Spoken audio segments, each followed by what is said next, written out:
Hi guys, it's Catherine. Today I thought I would share with you all the best hate to love romance tropes in young adult that I have read.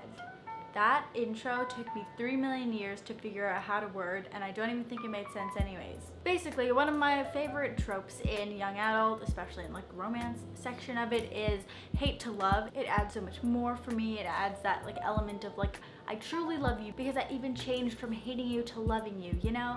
I just love it. And also it usually entails a good slow burn where they're just kind of like denying their feelings because, you know, they hate each other. But, you know, not always. There are some special cases. But nonetheless, I thought I'd share with you all a little list of my favorite books that feature this trope in it.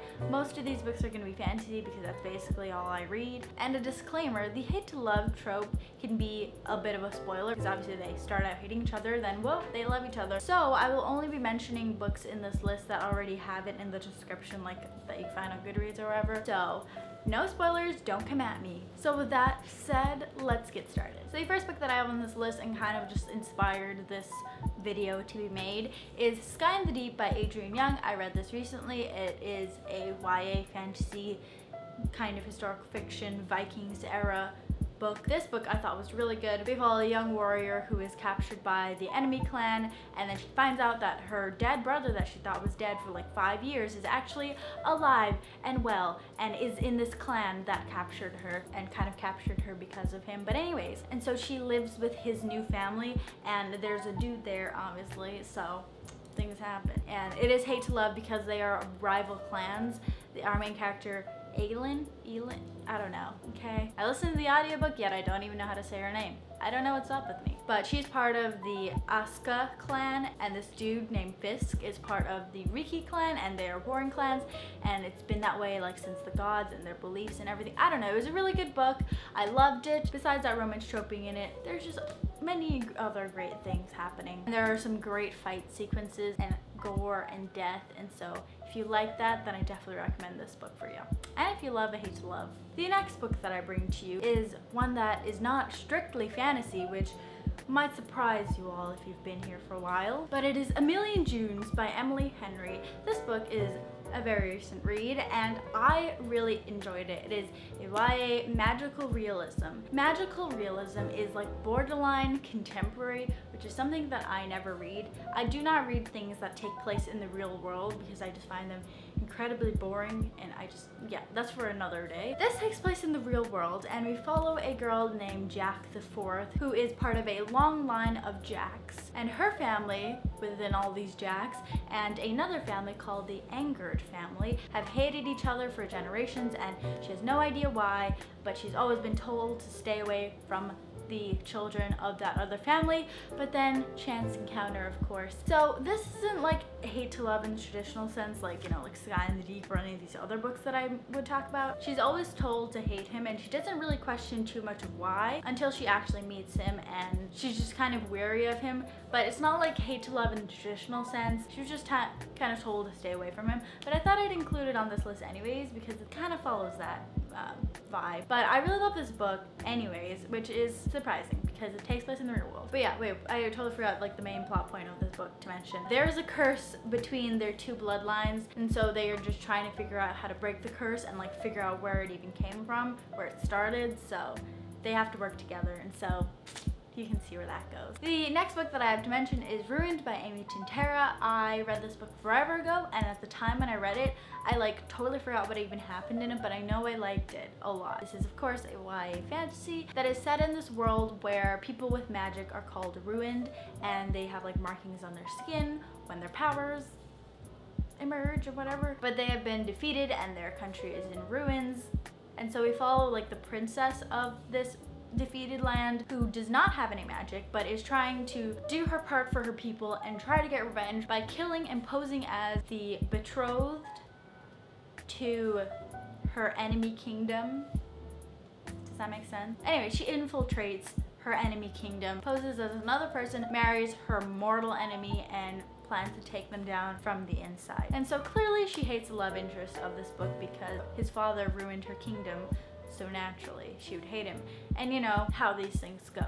So, but yeah, I really love this book, and I just can't really remember it that well because of like the time that I read it, and I was just super busy. But anyways, I really recommend it though, because from what I can remember, it was pretty freaking good. And also the second book that I read, wonderful. The next book that I have is These Broken Stars by Amy Kaufman and Megan Spooner. This book I read a really long time ago as well, and I really loved it. Okay, this is a YA fantasy sci-fi where we have two characters from two drastically different social spheres who are on this ship that crash lands onto this unknown planet, and they are all alone when they wake up from the crash, and so they have to team up together to survive, and in order to like traverse this unknown planet to find any other survivors, and then eventually try to figure out what happened, and also to try to figure out how to contact people to save them. But they're forced together, and our female character is kind of like the elite one, and so she feels like she has to act a certain way, and so he kind of like hates her because of it a little bit,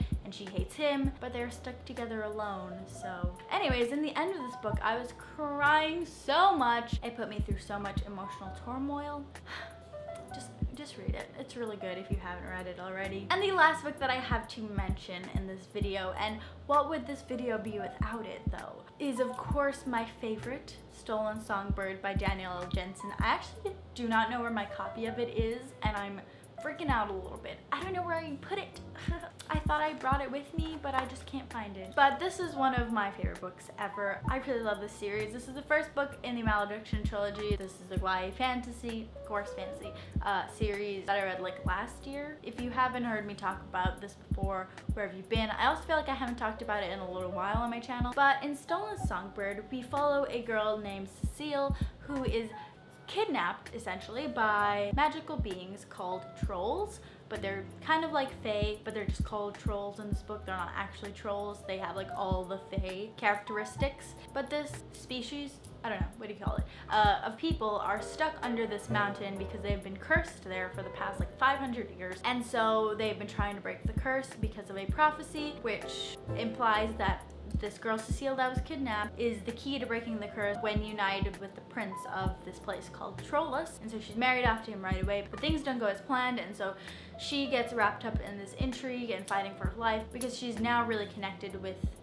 this dude named Tristan. Anyways, this book, oh my god, it's bringing back all the feels. I feel like I haven't thought about this book in ages. But naturally, she hates him because he's essentially her captor, and he's supposed to hate her because she is a human, and the trolls notoriously hate humans. But this book is so good, hate to love. It hurt my soul so much. Like, honestly, OTP though, like, anyways, this trilogy is amazing for anybody that loves fantasy and loves their heart being torn out. And I really loved the intrigue of this book and all the different characters and everything that goes on in the book. Yeah, and the last book really just... Hello, darkness, my old friend.